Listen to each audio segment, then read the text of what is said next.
You know, we've been hearing him say everything but no, I won't run for a third-party nominee. Why is he dancing around the issue? Is he just being Ron Paul? No, because first of all, why do you want to have a conversation about a third-party nomination when you're trying to win the Republican nomination? And so you don't get to that until you actually are out of the running for the GOP nomination. Here's a guy who's been at the top of the polls in Iowa for quite some time, and so it makes perfect sense to say, I'll deal with that stuff later. I'm focused on this right now.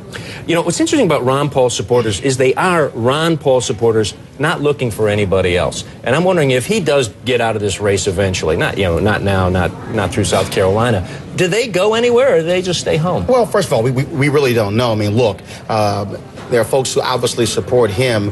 I would believe that they still would look to who is the best person that would fill the vote in other areas. And so there might be some people out there who say, I don't care. It's only one person I'm looking for. You look at Gary Johnson, the former governor in New Mexico. He has said he's going to seek the Libertarian nomination. Could they go there? We simply don't know. And so I don't think people will just simply sit out. They might say, fine, my guy isn't there. Who should I pick now?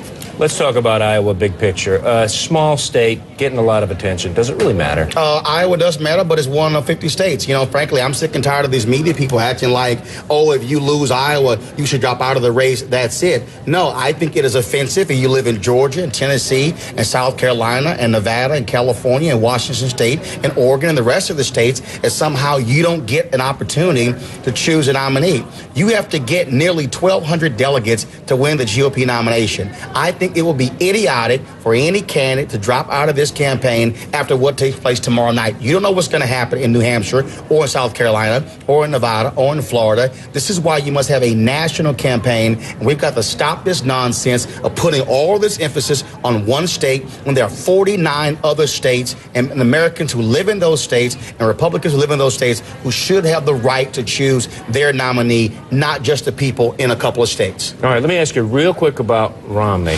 and anti-Romney, which it seems like this is coming down to, and where are the anti-Romneys going to coalesce? Romney's been pretty steady, mid-20s, right, polling, and everybody's dancing around underneath him.